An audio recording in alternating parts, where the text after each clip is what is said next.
vai cair, vice, mas só tu voltar depois. Não tem problema não. É por causa de problemas que dá, geralmente, quando a gente vai gravar.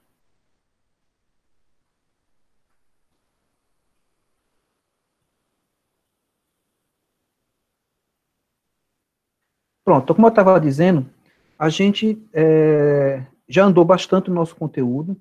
Então, nesse meio tempo que a gente começou as nossas aulas, nós entramos aí, vimos toda a parte introdutória do nosso conteúdo, falamos sobre o sistema financeiro nacional, conversamos sobre os pontos de equilíbrio que a gente tinha, falamos sobre a questão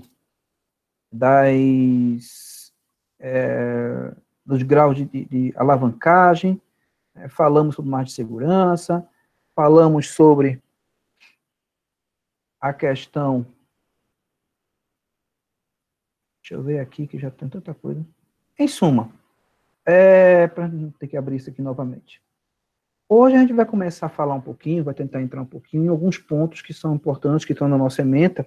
Inclusive, eu vou disponibilizar, já que a gente está usando mais o Classroom do que o próprio material da faculdade, eu vou disponibilizar lá no Classroom essa ementa para a gente poder ir acompanhando, tá certo? Para vocês poderem ir acompanhando junto comigo, ver que a gente está seguindo direitinho. E aí, hoje a gente vai falar um pouquinho sobre como é que a gente faz, né, para fazer uma avaliação da situação da empresa. Então, eu tenho alguns de vocês, o pessoal acho que do quinto período, já teve um estudo sobre um pouco desse conteúdo, quando estudou análise de demonstração contábil, acredito que foi isso, né, análise de demonstração financeira, mas a gente precisa falar um pouco sobre isso, porque faz parte do nosso escopo de disciplina. E a gente vai falar um pouco sobre esse conteúdo, tá joia? Deixa eu colocar aqui, fazer nossa exposição, a gente começar um pouquinho sobre isso.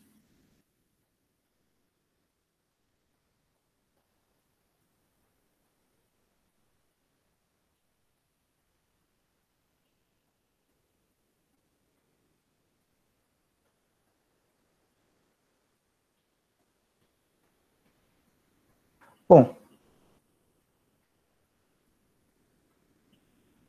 todo mundo está vendo aí a janelinha do PowerPoint? Tudo tranquilo? Dá um okzinho aí, só para a gente... Massa, o som tá bom? Tá tudo certinho? Joia. Então vamos lá, vamos conversar um pouquinho sobre avaliação de desempenho empresarial.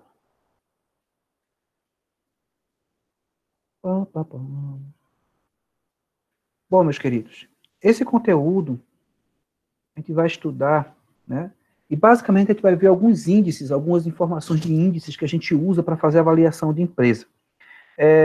Aquele pessoal que conversou, que compartilhou comigo a minha aula durante o simpósio, né, durante o congresso, aliás, o congresso, deve ter visto que a gente começou a fazer uns relatórios e mostrar para vocês alguns relatórios que tratavam desses índices, né? Relatórios reais que têm acontecido, que são usados nas empresas em que eu trabalho. Então, a gente vai trabalhar justamente aqueles índices para saber como que a gente pode avaliar a situação da empresa em relação ao cenário em que ela está passando, no cenário que ela está vendo. Esses índices são muito importantes, inclusive nesse momento agora de pandemia, a gente tem que estar muito ligado nisso, né, para poder evitar qualquer imprevisto em relação à questão de endividamento, principalmente da empresa, questão de liquidez e por aí vai. Então, vamos conversar um pouquinho sobre isso. Mas o que é esse índice? O índice, gente, nada mais é que uma relação entre contas ou grupo de contas das demonstrações financeiras que visa evidenciar determinado aspecto da situação econômica ou financeira de uma empresa. Uma coisa importante para a gente entender a gente existe, na verdade, a gente tem aí uma série de índices que foram padronizados pela literatura contábil e financeira. Mas uma coisa importante que eu quero dizer para vocês é que nada impede, por exemplo, de você, na sua empresa, de acordo com as características que a sua empresa tem, de você criar um índice que possa auxiliar você na avaliação da sua empresa. Tá joia? Isso não é uma coisa rígida, não. Porque, como eu estou dizendo, o índice... Foi quem entrou aí. Bem-vindo, Eric. Como eu estou dizendo, o índice não é uma coisa rígida, tá certo? Você pode, se você não encontrou um índice que se adequasse à sua realidade, da sua empresa, você pode criar algum índice para poder trabalhar isso aí, tá joia? Atender essa necessidade, não tem grande dificuldade com isso, não. Contanto que existe uma lógica nisso, que existe uma razão de ser, não há grande dificuldade em você trabalhar esses índices, não. Como eu estava dizendo, o índice é apenas uma relação, ou seja, eu vou criar, ter uma informação, um número, que vai me dizer alguma coisa, né, de uma relação entre um grupo e um outro grupo de contas, ou entre uma conta e outra conta. Então, basicamente, eu vou sempre trabalhar com uma divisão, né, entre uma coisa e outra, para tentar criar aí uma razão entre elas. Então, os índices, eles constituem, né, a técnica mais empregada. A característica fundamental dos índices é fornecer visão ampla da situação econômica ou financeira da empresa. Então, esses índices geralmente são a técnica, um formato que a gente mais usa para tentar identificar essa situação da empresa. Ah, professor, então quer dizer que se eu olhar os índices da empresa, eu posso dizer que a empresa vai quebrar ou não vai quebrar, como é que ela está mal, está bem e tal. Não é somente os índices, tá? Os índices é uma maneira da gente encontrar, tecnicamente, uma informação. Mas existem muitos outros contextos que a gente tem que olhar, né, para fazer essa interpretação do índice. Eu costumo dizer que o mais importante não é o número, o mais importante é o que o número quer dizer. Quantidade de índices para análise de balanço. Então, o importante, acabei de falar isso aqui, ó, o importante não é o cálculo de grande número de índices, mas um conjunto de índices que permita conhecer a situação da empresa segundo o grau de profundidade desejada na análise. Claro, quanto mais informação, ou seja, quanto mais você quiser se aprofundar na situação da empresa, você vai ter, claro, que usar outras ferramentas, né, e mais índices que possam traduzir isso para você, e depois você vai ter que fazer correlações entre eles, né. É importante a gente entender que a gente não pode analisar um índice de forma isolada. Por exemplo, quem já estudou análise... Professor Edson, Oi. eu não sei se o problema é aqui no aplicativo, mas eu não estou conseguindo ver a tela inteira do slide. Não Tá estás conseguindo? cortando. Isso, tá cortando. Eu também não estou não, ainda não.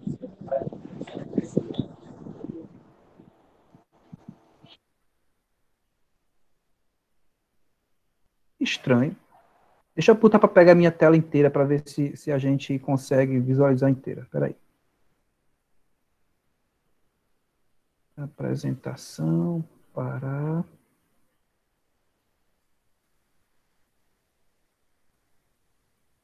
Espera só um segundo.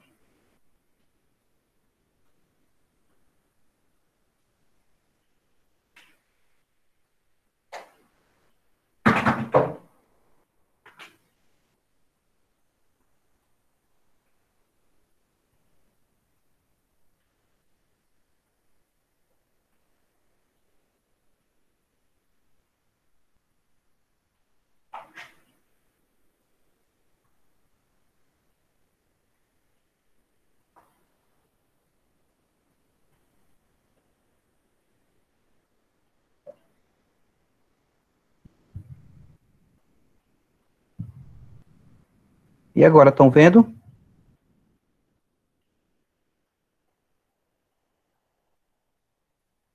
Oi?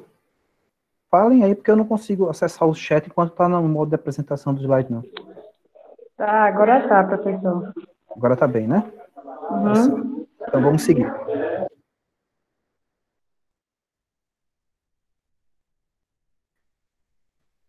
Sim, então, como eu estava dizendo, o importante não é o cálculo de um grande número de índices, né, mas sim um conjunto de índices que permita aí conhecer a situação da empresa segundo o grau de profundidade desejado. Então, claro, se você quiser se aprofundar na situação da empresa, você vai ter que usar um número maior de índices. Mas, em geral, as pessoas que trabalham, né, nessa parte gerencial, que fazem análise dos balanços, a gente usa uns índices já padrão, liquidez seca, né?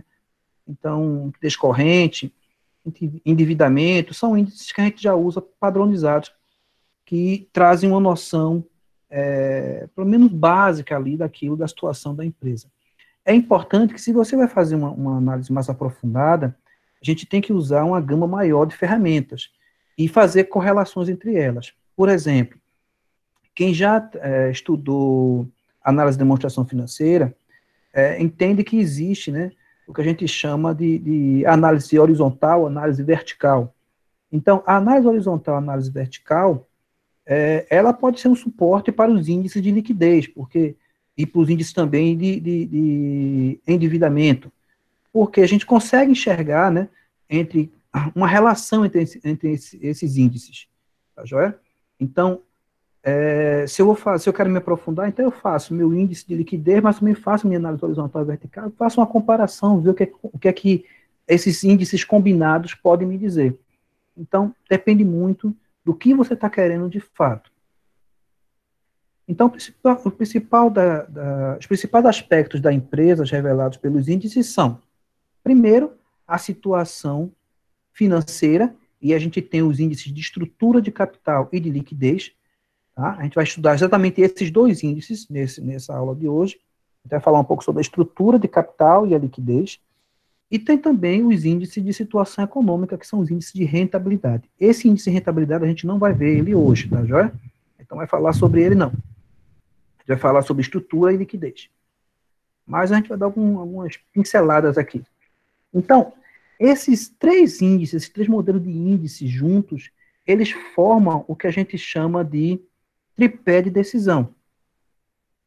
Tá? A gente chama de tripé de decisão. Deixa eu ver aqui.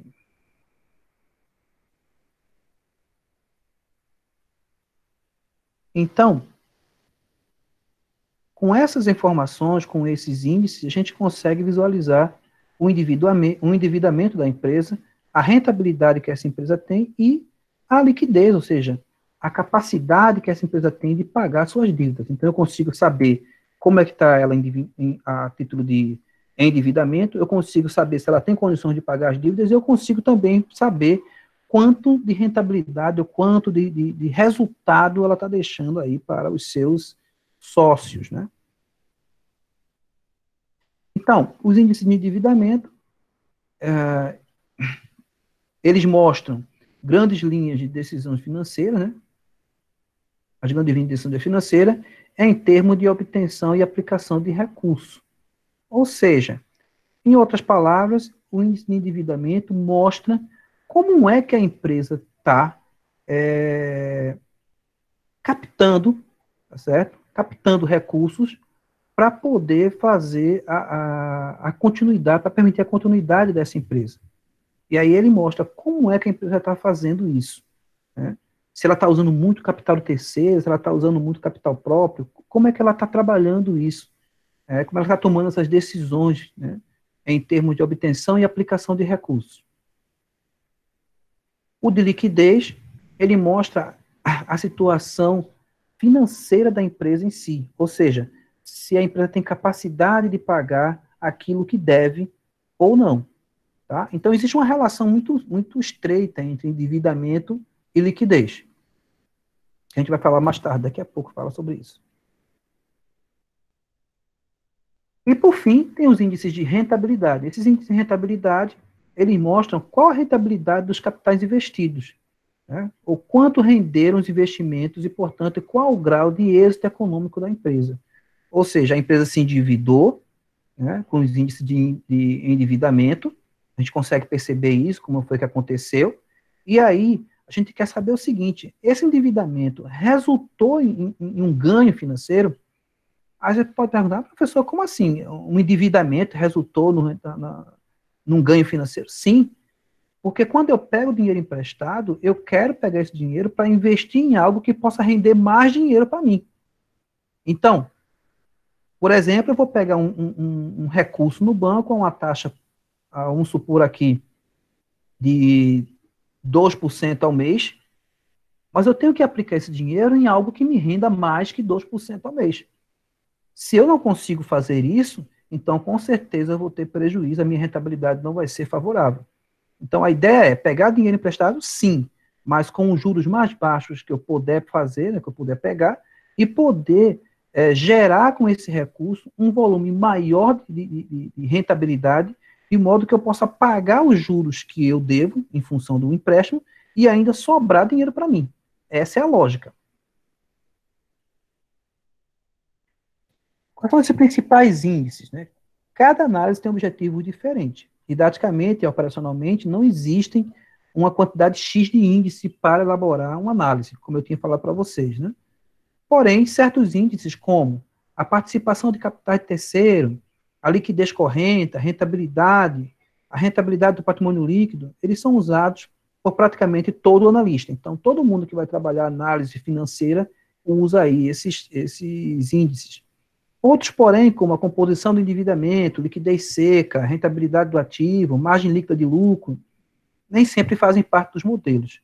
Mas, por exemplo, lá no Senac, onde eu trabalho, para trazer uma coisa real para vocês, a gente trabalha com os índices de liquidez corrente, a gente fala sobre rentabilidade, né, margem líquida, a gente trabalha com a questão da liquidez imediata, tá? Composição de endividamento, a gente trata muito disso aí. Então, tem um relatório que até eu mostrei no curso que a gente deu, né, de construção de relatório no Excel, em que eu mostro aquele relatório ali com esses índices para vocês, aqueles que participaram devem ter visto isso.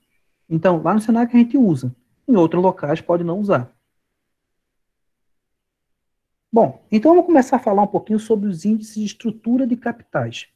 Uma pergunta, podem abrir o microfone, tá? Porque, como eu estou dizendo, eu não consigo parar. Se eu parar aqui para mexer, eu vou ter que sair da apresentação. Até aqui, minha gente. Tudo bem? Sim. Tudo tranquilo, né? Joia. Então, vamos lá. Vamos falar um pouquinho sobre participação de capital de terceiro. O que é que significa isso na prática, meus queridos? Olha, tenta aí visualizar mentalmente, tá certo? Bota aí na cabecinha de vocês, mentalmente, e tenta visualizar um balanço patrimonial. Como é que o balanço patrimonial ele é dividido?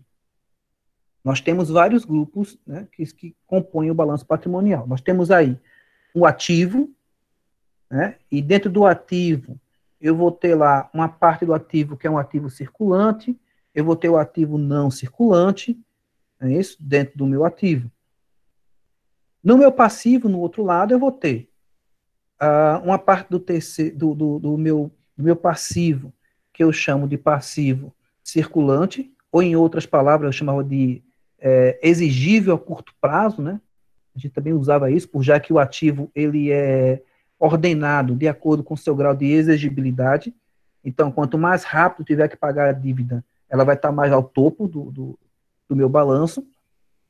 Então, eu tenho ali o meu ativo exigível a curto prazo, eu tenho meu ativo, não, meu passivo exigível a curto prazo, eu tenho meu passivo exigível a longo prazo, que geralmente são financiamentos, tal, empréstimos que eu pego, e eu tenho, por fim, do lado do passivo, o meu patrimônio líquido.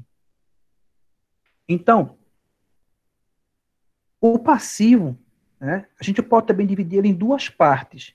A parte do patrimônio líquido a gente chama de capital próprio, que representa justamente o capital dos sócios, né? Aquele dinheiro que os sócios investiram na empresa, né? E que, à medida do tempo vai passando, esse recurso vai aumentando ou diminuindo de acordo com o ganho ou não, né, de lucro por parte da empresa.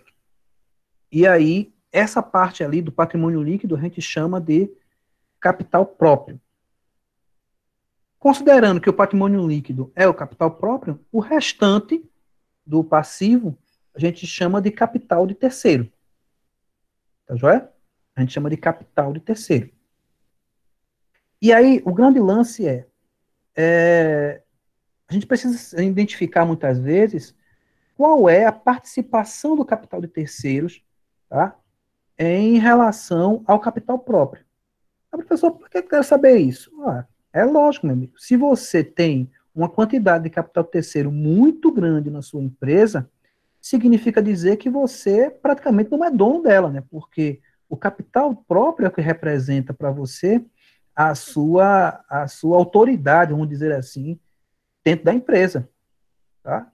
Se você tem um capital terceiro muito grande, quer dizer que você deve muito.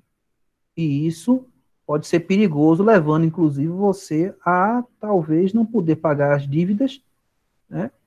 E ver sua empresa falir, né? Porque quanto mais capital de terceiro eu tenho, significa que mais endividado eu estou. Deu para entender, meu povo? Sim. Beleza. Entendi. Então, como é que eu faço essa análise, né? Como é que eu vou saber qual é a minha participação de capital de terceiro? A conta é bem simples, tá certo? Eu tenho duas formas de fazer isso. Ou eu pego o capital de terceiros, que é aquela parte lá que eu falei para vocês, né? Acima do patrimônio líquido, e divido pelo patrimônio líquido, e aí isso vai dizer para mim, isso vai indicar para mim, né? O quanto a empresa tomou de capital de terceiro para cada R$ 100 de capital próprio. Importante, quanto menor, né? Quanto menor for esse resultante, né, esse índice, tá certo, Heitor. Quanto menor for esse resultado, melhor para a empresa. Significa que a empresa não está, né, com muito capital de terceiro na sua composição de capital.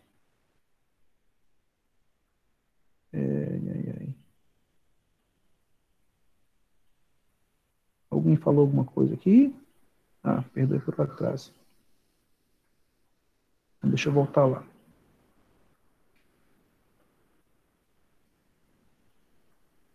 Ok.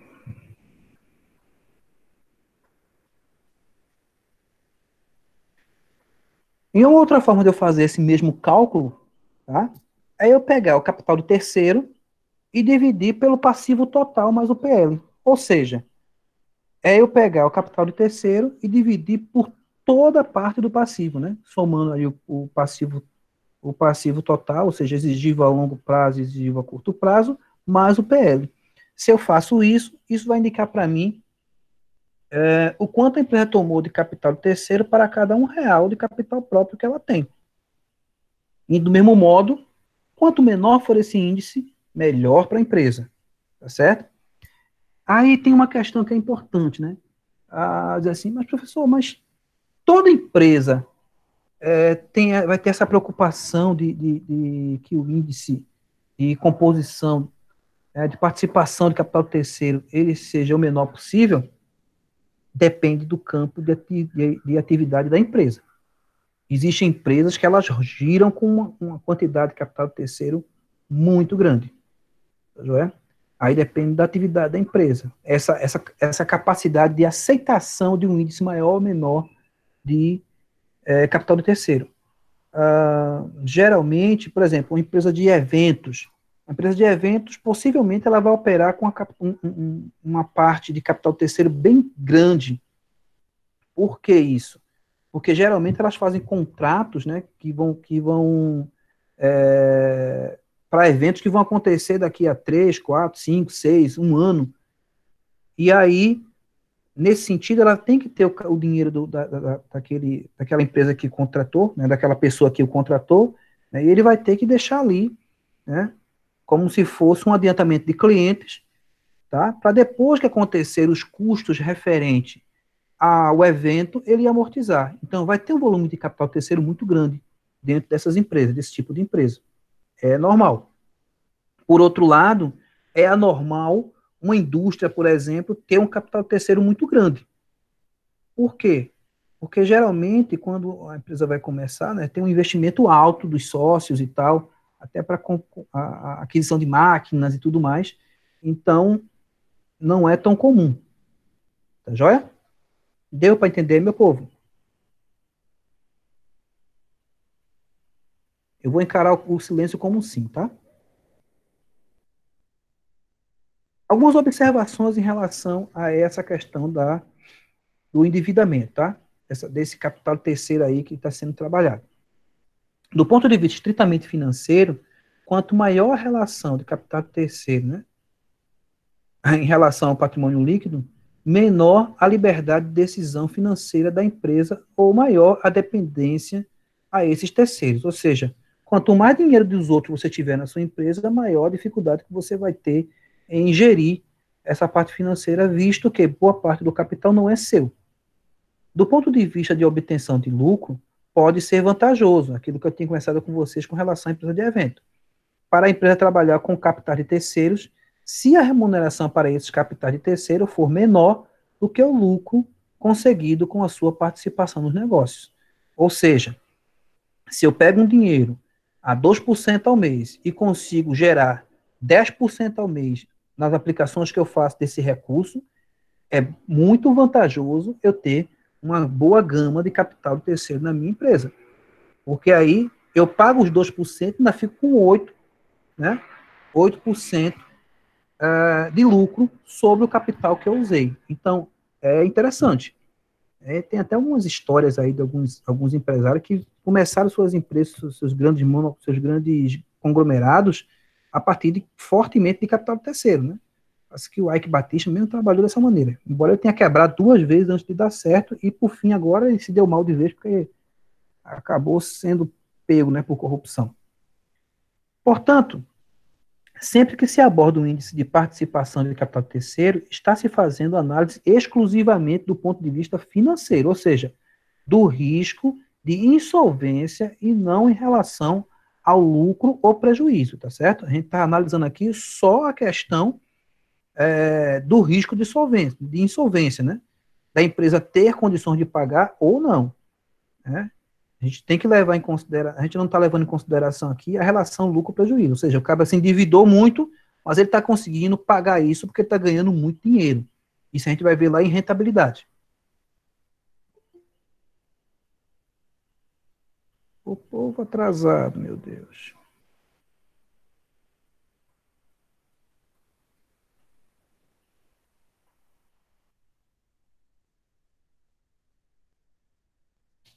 Um outro índice interessante é o índice de composição de endividamento, né? E aí a gente pode ver aí uma forma, ela é bem semelhante àquilo que a gente colocou lá no item anterior. Então a gente vai dividir aí o nosso passivo circulante pelo capital do terceiro. O que é isso, minha gente? Por que a gente está fazendo essa composição de endividamento, né? Primeiro a gente já viu no índice anterior qual é, né, o volume de capital do terceiro que a gente tem em relação ao capital próprio. Agora, com esse índice de composição do endividamento, o que eu quero saber é o seguinte: olha, agora que eu já sei qual é o meu índice de capital de terceiro na minha empresa, eu quero saber quanto desse capital de terceiro, tá, ele está dentro do ativo ou do passivo circulante. Tá joia? Eu quero saber quanto é que eu tenho desse endividamento em passivo circulante. Por que isso? Por que eu quero saber o quanto desse meu capital de terceiro ele é circulante?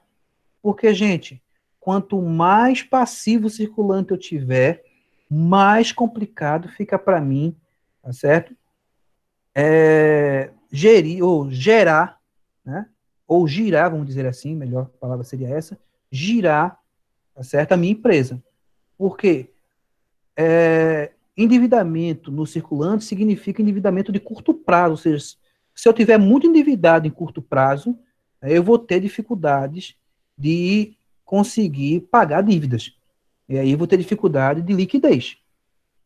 E é importante eu saber o quanto eu estou devendo no curto prazo, justamente para poder fazer uma administração do meu fluxo de caixa. Como é que eu vou pagar isso? Tá joia? E eu tenho que criar alternativas, sabendo qual é esse índice de passivo circulante que eu tenho. Como é que eu faço esse cálculo? Eu pego o passivo circulante e divido pelo capital de terceiro. Lembrando que o capital de terceiro é a parte de curto prazo mais a parte de longo prazo.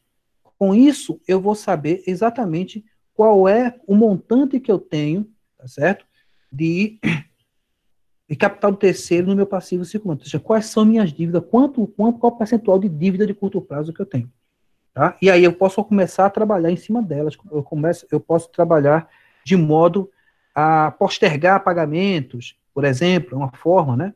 Pedir mais prazos aí para os meus credores, o que está acontecendo muito agora com a situação da pandemia. Né? Alguns credores já estão dando prazo de imediato aos comerciantes, porque sabem que eles não vão ter condição de pagar. Os bancos estão fazendo isso, por exemplo. E, num caso de uma situação normal, sentindo que eu estou com uma dificuldade de pagamento, eu posso pedir ao meu fornecedor, olha, dá mais um mês aí, porque esse mês não vai dar e tal, e tentar passar um pouco esse passivo circulante para frente, de modo que eu possa escalonar, né, esse pagamento sem prejudicar a situação de fluxo financeiro da empresa. O que é que esse índice indica? Já comentei aqui, né, mas vamos ver o que está escrito. Indica qual o percentual de obrigações de curto prazo em relação às obrigações totais. Quanto menor, melhor. Então, uma dica boa. Quando a gente fala de endividamento, tá? Quanto menor, melhor. Então, se forem fazer uma análise, tem que estar ligado nisso. Um outro índice importante para a gente, a imobilização do meu patrimônio líquido. Gente, tem muita gente que acha, né, que comprar, né, adquirir bens é a melhor forma de conservar a riqueza. Não, tá? Nem sempre isso é verdade, não. E tem muitas vezes que é melhor você alugar do que você comprar. Então, a imobilização do patrimônio líquido, ela diz para mim o quê? Ela vai dizer para mim o quanto, tá certo, do meu patrimônio líquido, o quanto do meu capital próprio, eu investi em imobilizado. E como é que eu faço esse cálculo? Eu pego o valor dos meus investimentos, ou seja, da minha parte não circulante do ativo, e divido pelo patrimônio líquido. E aí eu sei o quanto do patrimônio líquido foi usado para comprar aqueles bens, em termo percentual. Para que serve isso? Isso indica para mim o quanto a empresa aplicou no ativo permanente para cada R$ 100 de patrimônio líquido. Então, quanto menor esse índice, melhor. Tá? Por que quanto melhor, menor? Ou quanto menor, melhor? Porque, gente, lembra que a gente conversou um pouco com vocês há umas aulas atrás com relação à questão de fluxo de caixa.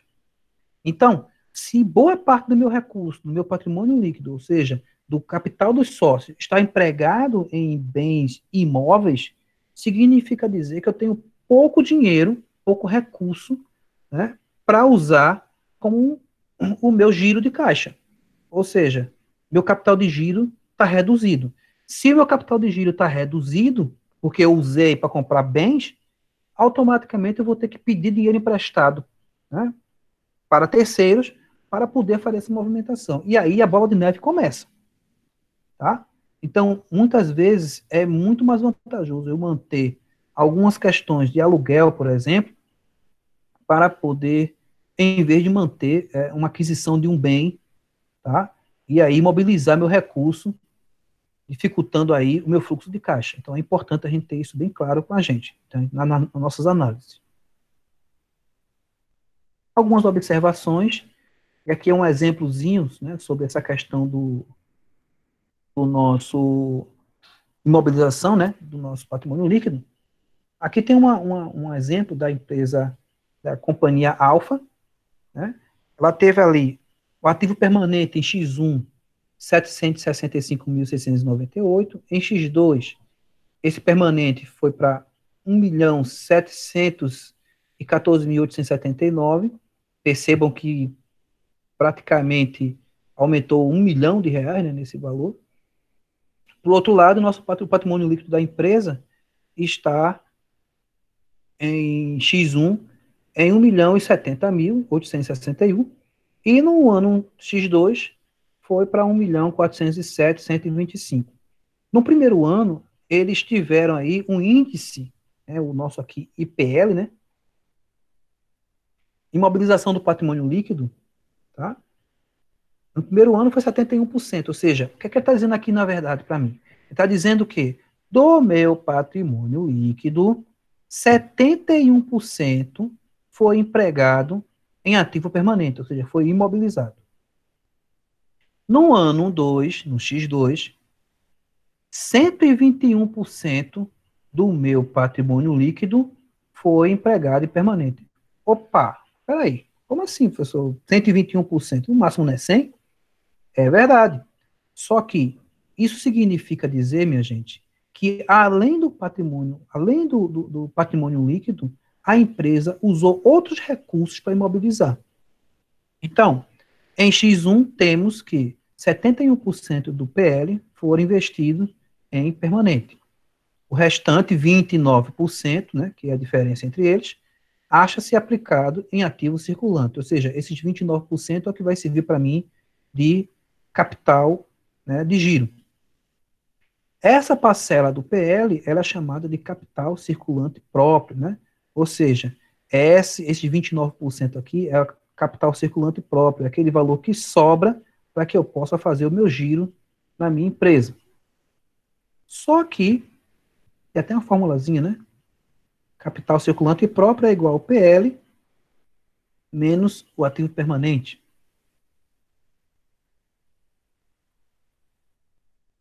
Só que, o que aconteceu em X2? O índice de mobilização em X2 é de 121%. Isso significa que para cada R$ 100 existente de patrimônio líquido, a empresa aplicou 121 no permanente. Ou seja, imobilizou todo o PL, mais os recursos de terceiro equivalente a 21%. Ela endividou, né, ela se endividou, tá, para poder investir em permanente.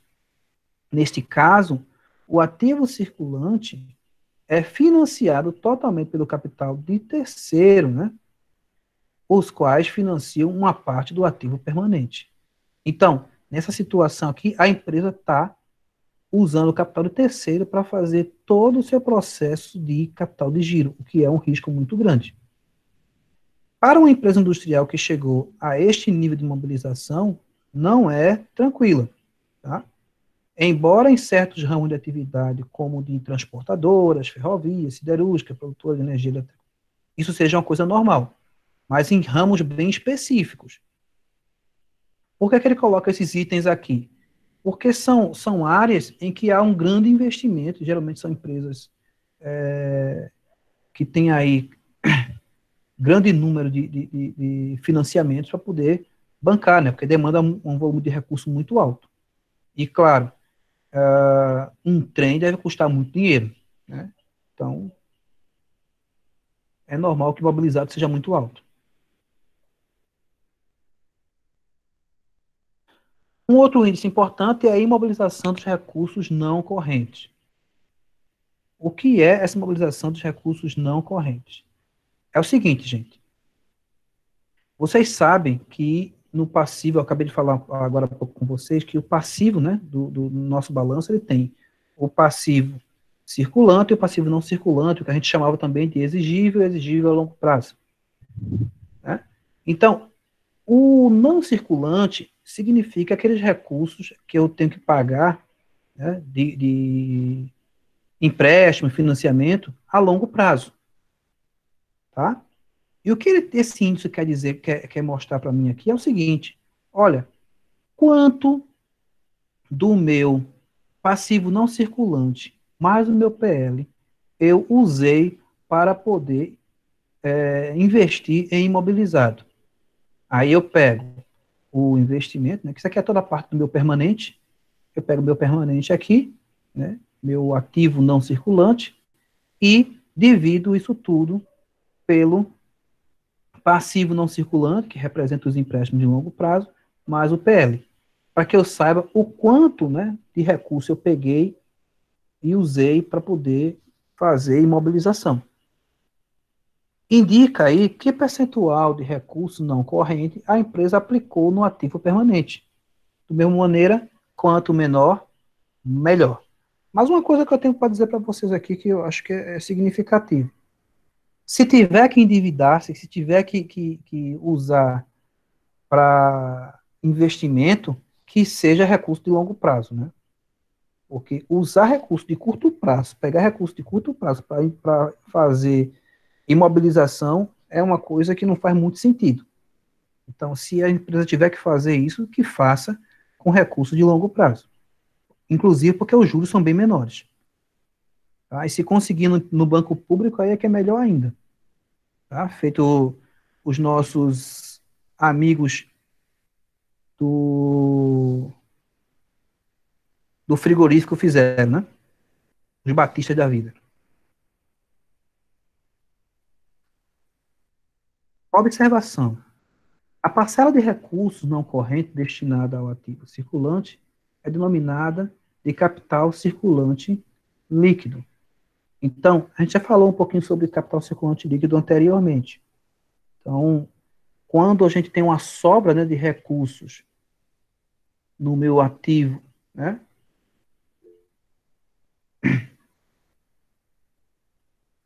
quando eu tenho uma sobrinha no meu passivo lá, né, no meu passivo não circulante, né, quando sobra um dinheirinho lá, eu chamo esse dinheirinho de capital circulante líquido, porque ele vai ser justamente para isso, né, para financiar o meu caixa, né, vai servir para o meu giro, né, meu capital de giro. Por isso ele é chamado de capital circulante líquido. Bom, o capital circulante líquido, ele representa a folga financeira a curto prazo, ou seja, financiamentos que a empresa dispõe para o seu giro e que não serão cobrados a curto prazo. Joia? É uma folguinha financeira. Eu pego o dinheirinho lá de longo prazo, invisto aí na minha empresa e não vou pagar de imediato, o que é muito bom. Todo mundo aqui sabe que o pior financiamento que tem é o de curto prazo, né? Onde a gente paga mais juros, onde a gente se quebra mais, é justamente nessa situação de curto prazo. E aqui tem a formulazinha, né? Capital circulante líquido, que vai ser igual ao meu capital, né, circulante aqui, mais o meu exigível a longo prazo. Certo? Por fim, vamos chegando agora nos índices de liquidez. Minha gente, até aqui, a parte de endividamento, vocês deu para entender? Vocês estão com muito problema, está tudo na paz, eu posso continuar com a liquidez?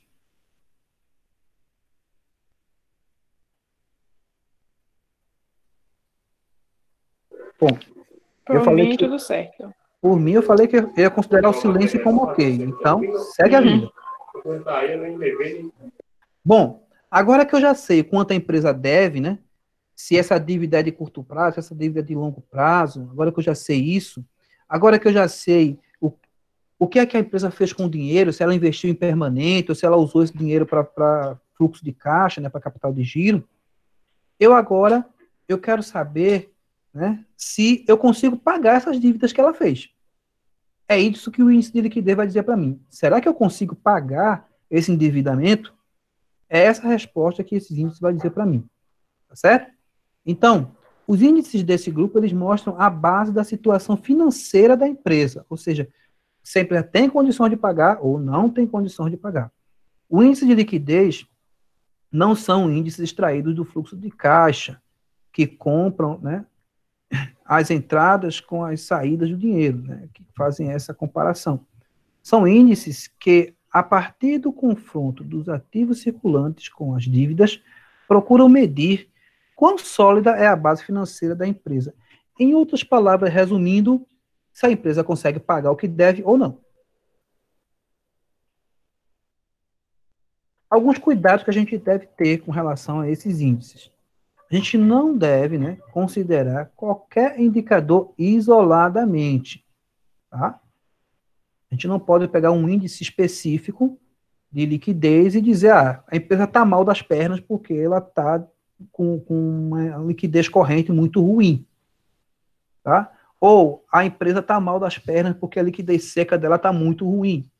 Não dá para fazer assim, a gente tem que analisar no geral, tá certo? Então, não devemos considerar qualquer indicador isoladamente, associar aos outros entre si. Apreciar o indicador em uma série de anos, pelo menos 3. Ou seja, a gente tem que ter uma série histórica, a gente tem que saber, olha, em 2018 a empresa teve esse índice, em 2019 teve esse índice, em 2020 está tendo esse índice. Essa série histórica vai dizer para mim se realmente a empresa tem dificuldades ou se aquilo é uma característica normal da empresa. Tá? É importante a gente fazer essa análise ao longo do tempo. Comparar os índices encontrados com índices padrão, ou seja, índices das empresas concorrentes, mesmo ramo de atividade.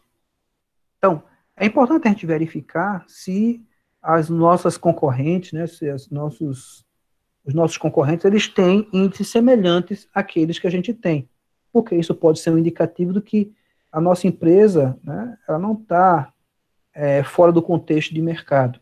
Então, é importante que a gente tenha essa consciência. Ou, a gente pode também colocar esses índices, né, a gente pode calcular esses índices, uma forma da gente fazer também, a gente pode fazer um orçamento da empresa para o ano, e aí a gente pode calcular os índices com base nesses orçamentos, a gente faz uma estimativa, né, da liquidez da empresa, e pode comparar o que está acontecendo na realidade com aquilo que a gente verificou lá na nossa previsão orçamentária. É uma forma também de a gente analisar. Então, é importante a gente ter essas situações de comparação, esses comparativos, tá? E não pegar a coisa simplesmente seca e dizer se a empresa está ruim ou tá bem, apenas com base numa informação única. Quais são os principais índices de liquidez que a gente tem? Primeiro que eu vou falar para vocês, e é interessante, né, porque o índice de liquidez ele vai afunilando. O índice de liquidez geral, tá, ele pega todo o ativo circulante, mais o realizável a longo prazo, e divide pelo passivo circulante mais o passivo não circulante. Só deixa de fora ali o PL. Então, eu divido todo o meu ativo por todo o meu passivo, né, todo o meu capital de terceiros. Eu podia até substituir nessa fórmula aqui, né? Podia botar capital ativo dividido por capital de terceiro, porque é exatamente isso que está acontecendo aqui.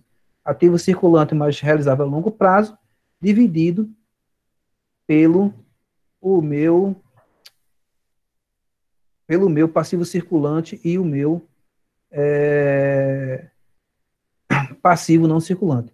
Perdão, está de fora também do ativo aqui a parte permanente, né, que ele não coloca a parte permanente, só pega a parte do circulante ali, do circulante e não circulante do meu ativo. Aí eu divido um pelo outro, e aí eu vou saber, né, se a empresa tem capacidade de pagar suas dívidas de curto e longo prazo com os ativos que ela tem de curto e longo prazo. Tá? Esse é um índice que traz uma informação para a gente nesse sentido. Ou seja, quanto a empresa possui de ativo circulante e realizável a longo prazo para cada R$ 1 de dívida. Logicamente, gente, esse índice, ele deve dar, né, ele deve dar mais que 1.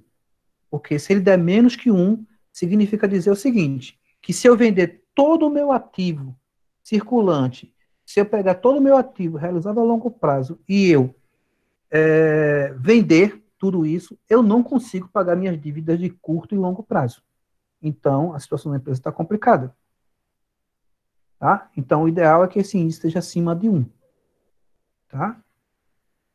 Ativo circulante, passivo realizável e realizável a longo prazo para cada R$ 1 de dívida total. Então, quanto maior esse índice, melhor. Né? Preferencialmente acima de 1. Essa é a melhor situação.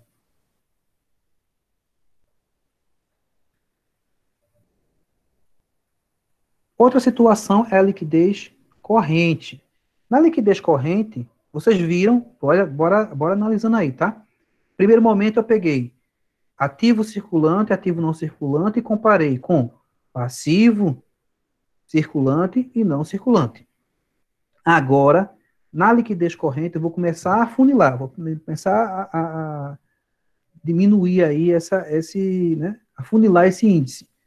Agora eu vou deixar de fora a parte não circulante do ativo e vou deixar também de fora a dívida de longo prazo do passivo. Vou pegar somente o ativo circulante e o passivo circulante, dividir um pelo outro.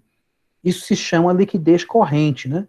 Então eu estou pegando curto prazo e dividindo por curto prazo.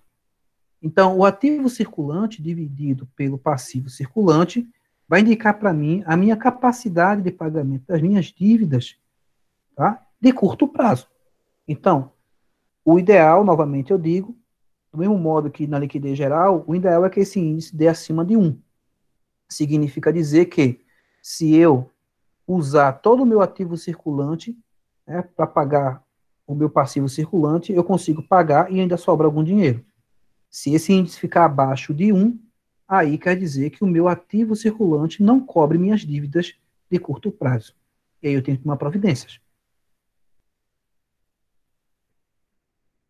Quanto maior, melhor. Sobre o índice de liquidez corrente, é bom não esquecer. Liquidez corrente maior que 1 significa dizer que o capital circulante líquido é positivo. Por que ele é positivo?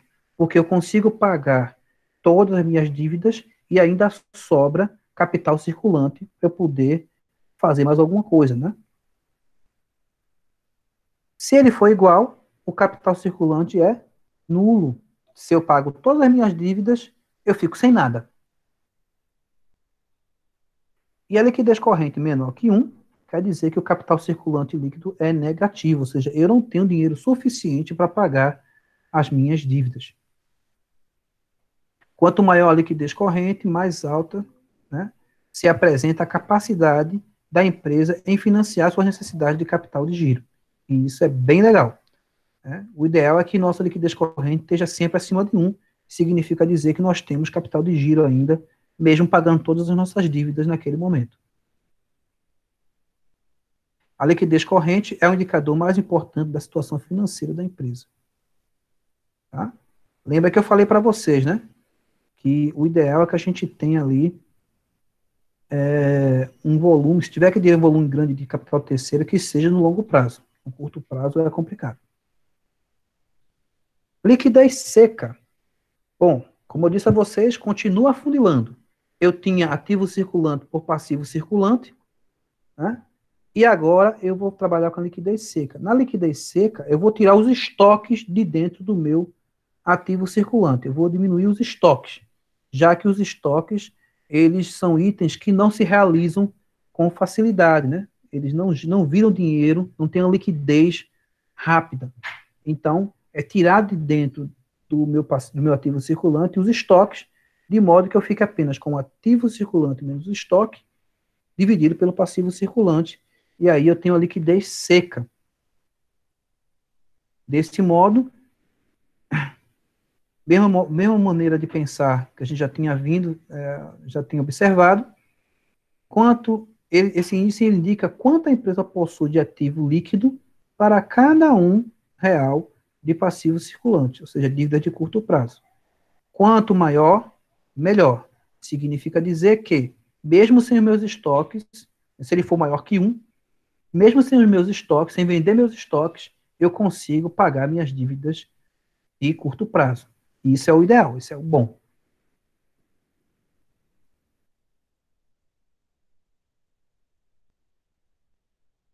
Uma observação. Existem autores que defendem que o índice de liquidez seca, né, seja expresso da seguinte forma. Tá? Ele acredita que tem que colocar assim: ativo circulante menos estoque menos despesas antecipadas. Tá? O que é essa despesa antecipada? Quem já estudou contabilidade, né, a despesa antecipada é aquele recurso em que você, vamos dizer, você executa, né, na verdade, um pagamento e vai amortizando o direito. No caso, por exemplo, de uma assinatura de jornal, revista, tá? Você faz o contrato com a empresa, tá joia? E você vai amortizando aí, à medida que você vai usando, você vai amortizando o direito, né, sobre aquela assinatura. Então, tem autores que defendem que seja dessa forma. De qualquer maneira, alguém vai falar? De qualquer maneira, com uma situação, com a despesa antecipada ou sem elas, o importante é que, independente dos meus estoques, né, da minha despesa antecipada, eu consiga aí pagar meu passivo circulante com o meu ativo circulante, né? Com o meu ativo circulante é abatido aí essas duas contas, de estoque e despesa antecipada. Se eu consigo fazer isso, significa dizer que eu tenho capital de giro. Então, quanto a esse índice indica aí, aliás, claro, liquidez imediata. A liquidez imediata, gente, como eu falei para vocês, continua afunilando. Eu tinha tirado de lá meus estoques, né, para outros autores, a despesa antecipada também. Agora, eu não vou ter mais nenhuma outra conta na minha liquidez imediata que não seja dinheiro. Então, só vai entrar na conta o que for dinheiro, ou, como a gente tem a linguagem hoje, que a gente usa técnica, que seja caixa, ou equivalente de caixa, que são as disponibilidades. Então, eu vou pegar disponibilidades e dividir pelo meu passivo circulante. É normal, claro que é normal, que esse índice fique abaixo de 1, tá? É normal, isso acontece.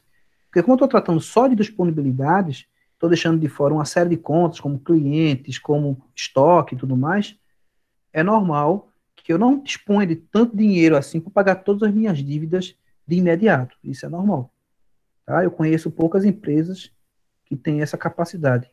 Uma dessas empresas que eu conheço que tem capacidade de pagar tudo que tem apenas com o que tem disponível de imediato é o Senac, né? Tem dinheiro para isso. Mas não é normal uma empresa comercial ela ter essas condições. Tá? O que é que indica para mim?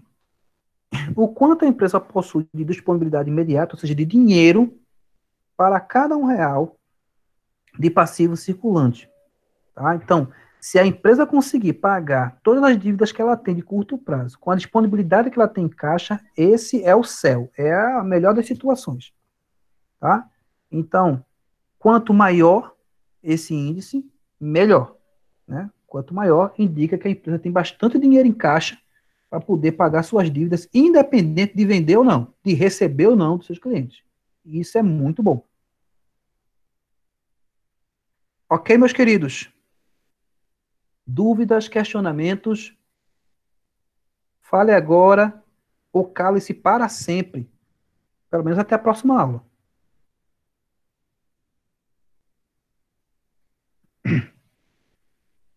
Todo mundo ficou mudo, foi?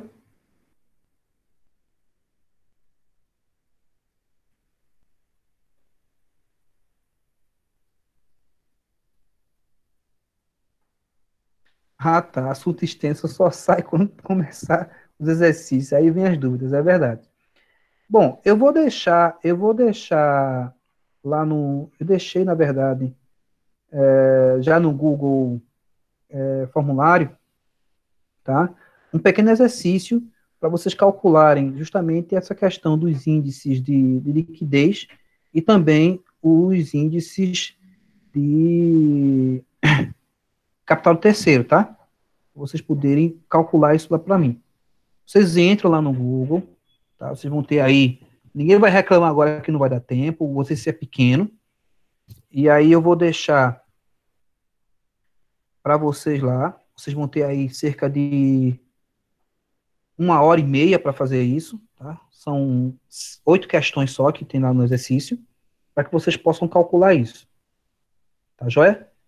Eu vou ficar disponível para vocês, se vocês me perguntarem, se tiver alguma dúvida sobre o exercício. E aí também, assim, se você não quiser fazer agora, é uma questão sua, mas saiba que você tem esse tempo para poder fazer. Vocês têm, alguém mais tem alguma dúvida, temos um questionamento? Podemos passar para o exercício?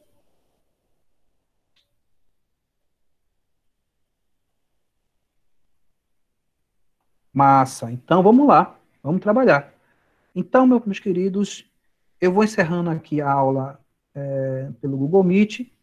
E aí, façam um exercício lá, tentem realizar as atividades. Tá joia? Não deixem para a última hora, pelo amor de Deus. Eu não quero mais ficar implorando a vocês para fazer atividade. Tá certo? Façam esse danado dessas atividades o mais rápido possível. Esqueça que a gente está contando ponto, né, nas atividades que a gente está fazendo. Tá bom? Um abração. Eu vou encerrar aqui a nossa aula de hoje.